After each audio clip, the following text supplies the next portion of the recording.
السلام علیکم ورحمۃ اللہ وبرکاتہ۔ صحابہ کے انوکھے واقعات کی سیریز میں انشاءاللہ آج ہم آپ کو کعب ابن مالک کی توبہ کا قصہ سنائیں گے۔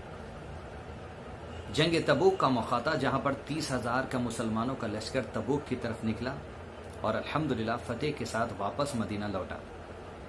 کچھ صحابہ اکرام تبوک کی جنگ میں مسلمانوں کی تعداد دیکھ کر شامل نہیں ہوئے تھے اور کچھ ان کی ذاتی اپنی وجوہات بھی تھی۔ طریقہ کار یہ ہوتا کہ جب نبی صلی اللہ علیہ وسلم جنگ سے پلٹ کر واپس مدینہ آتے تو مسجد نبی جاتے، 2 رکعت نماز پڑھتے اور اس کے بعد ان لوگوں سے ملاقات کرتے جو جنگ میں کسی وجہ سے شامل نہیں ہوئے تھے۔ ان تمام لوگوں پر یہ بات لازم تھی کہ وہ اپنا ریزن پیش کر دیں کہ کس وجہ سے شامل نہیں ہوئے۔ کئی لوگ شامل نہیں ہوئے تھے، 80 سے زائد کچھ لوگ تھے، جس میں ایک صحابی کعب ابن مالک رضی اللہ عنہ بھی تھے۔ ان کے پاس کوئی وجہ نہیں تھی، بس یہ یوں ہی جنگ میں شامل نہیں ہوئے تھے۔ لوگ نبی صلی اللہ علیہ وسلم جنگ تبوک سے واپس لوٹنے کے بعد ملاقات کرتے آپ صلی اللہ علیہ وسلم سے اور اپنی اپنی وجوہات کو پیش کرتے جاتے۔ کعب ابن مالک کا نمبر آیا جب اللہ کے نبی صلی اللہ علیہ وسلم کے سامنے پیش ہوئے تو آپ صلی اللہ علیہ وسلم نے کعب ابن مالک کو دیکھ کر مسکرایا۔ کعب نے کہا کہ نبی صلی اللہ علیہ وسلم نے مجھے دیکھ کر ایسے مسکرایا جیسے کوئی آدمی ناراضگی کے موقع پر مسکراتا ہے۔ اور آپ صلی اللہ علیہ وسلم نے کعب ابن مالک سے پوچھا، بتاؤ کیا وجہ ہے تمہارے پاس؟ کیا تمہارے پاس کوئی سواری نہیں تھی؟ کعب ابن مالک نے کہا، اللہ کے نبی صلی اللہ علیہ وسلم، آپ کے علاوہ کوئی اور دنیا کا انسان یہاں ہوتا تو میں اپنی بات اس سے منوا لیتا، اور میں بات منوانے کی قابلیت بھی دیا گیا ہوں، لیکن میں آپ سے جھوٹ نہیں کہوں گا۔ اگر میں آپ سے جھوٹ کہہ دوں تو اللہ عز و جل میرے راز کا جو پردہ ہے وہ فاش کر دے گا اور حقیقت آپ کے سامنے وحی کے ذریعے آ جائے گی۔ لہذا نبی صلی اللہ علیہ وسلم، میں حق کے ساتھ یہ کہتا ہوں، میرے پاس کوئی وجہ نہیں ہے، میں یوں ہی گھر میں بیٹھا رہا۔ آپ صلی اللہ علیہ وسلم نے کہا، جب تم نے حق کہہ ہی دیا ہے تو اب اس وقت تک ہم تم سے بات نہیں کریں گے جب تک کہ اللہ تمہاری توبہ قبول نہ کر لے۔ مدینے میں لوگوں کا اعلان کر دیا گیا کہ کعب بن مالک سے کوئی بات نہ کرے گا، نہ انہیں دعوت دے گا، نہ ان سے ملاقات کرے گا، حتیٰ کہ کعب بن مالک کے ساتھ 2 اور ساتھی تھے جنہوں نے اپنی ریزن کو اسی طرح قبول کر لیا جیسے کعب بن مالک کے 3 لوگوں کو مکمل سماجی بائیکاٹ کر دیا گیا۔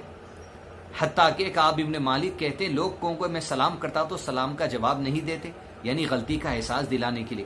حتیٰ کہ کہتے میں مسجد نبی میں جاتا اور اللہ کے نبی صلی اللہ علیہ وسلم کو دیکھتا تو اللہ کے نبی صلی اللہ علیہ وسلم مجھ سے چہرہ پھیر لیتے، اور جب میں نماز پڑھنے لگتا تو آپ صلی اللہ علیہ وسلم میری طرف دیکھتے۔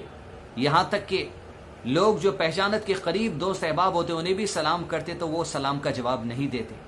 کعب ابن مالک پر 10 دن ہی گزرتے چلے گئے۔ لوگوں کے ساتھ بازار میں جاتے تو لوگ منہ پھیر لیتے، صرف اس لیے کہ اللہ کے نبی صلی اللہ علیہ وسلم نے کہا کہ انہیں اپنی غلطی کا احساس ہو جائے اور اللہ جب تک ان کی توبہ قبول نہ کر لے تب تک کہ ان سے کوئی بات نہیں کرے گا۔ یہاں تک کہ کعب ابن مالک کہتے ہیں، میری زندگی کے 40 دن یوں ہی گزر گئے اور ایسا دکھتا تھا زمین کشادہ ہونے کے باوجود ہم پر تنگ ہو گئی، اور سب سے بڑی تکلیف کعب بن مالک کو یہ تھی کہ اللہ کے نبی صلی اللہ علیہ وسلم نہ دیکھتے تھے نہ سلام کرتے تھے، کہ آپ صلی اللہ علیہ وسلم کی ناراضگی دل کو بڑی تکلیف پہنچاتی تھی۔ حتیٰ کہ جب 40 دن ہوئے تو آپ صلی اللہ علیہ وسلم نے ایک آدمی کو میرے پاس بھیجا اور یہ کہا کہ آج سے تو اپنی بیوی سے بھی الگ ہو جا۔ تو کعب ابن مالک نے پوچھا، کیا نبی صلی اللہ علیہ وسلم یہ کہہ رہے ہیں کہ میں طلاق دے دوں؟ کہا طلاق نہیں دینا، بلکہ بیوی کے قریب بھی نہ جانا۔ کہتے ہیں 40 دن یہ اور 10 دن مزید میں اپنی بیوی سے دور رہا، حتیٰ کہ 50ویں دن تھی، میں اپنے گھروں میں سے ایک گھر پر فجر کی نماز ادا کر کے اس کے گھر کی چھت پر بیٹھا رہا۔ 50 دن ہو گئے، مدینے کی زمین ہمارے لیے تنگ ہو گئی، باوجود یہ کہ زمین کشادہ تھی، لوگ ہم سے کلام نہیں کرتے تھے۔ حتیٰ کہ میں اس گھر کی چھت پر بیٹھا تھا، ایک آدمی نے پہاڑ سے آواز دی، کعب ابن مالک خوش ہو جا۔ جیسے میں نے کلام سنا میں فوری سجدے شکر میں گر گیا، یہ سمجھ کر کہ اللہ کی طرف سے ہمارے لیے شاید خوشخبری آ گئی اور یہ بائیکاٹ جو کیا گیا وہ ختم ہونے والا ہے۔ سجدے سے میں نے سر اٹھایا، وہ شخص ہمارے پاس آیا اور کہنے لگا، کعب، اللہ کے نبی صلی اللہ علیہ وسلم نے اعلان کر دیا کہ تمہارے لیے بائیکاٹ ختم کر دیا گیا ہے۔ کعب بن مالک خوشی مسجد نبی گئے اور اللہ کے نبی صلی اللہ علیہ وسلم سے ملاقات کی اور آپ صلی اللہ علیہ وسلم کو سلام کیا تو آپ صلی اللہ علیہ وسلم نے کہا، کعب، تیری پیدائش کے دن کے بعد آج تیری زندگی کا سب سے خوش نصیب دن ہے، خوش ہو آج کے دن کے لیے۔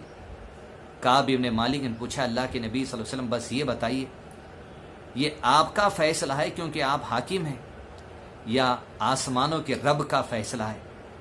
نبی صلی اللہ علیہ وسلم نے کہا کعب خوش ہو، اللہ نے تیری توبہ قبول فرما لی ہے، اور سورہ توبہ سورہ نمبر 9 کی آیت نمبر 118 کو نازل کیا۔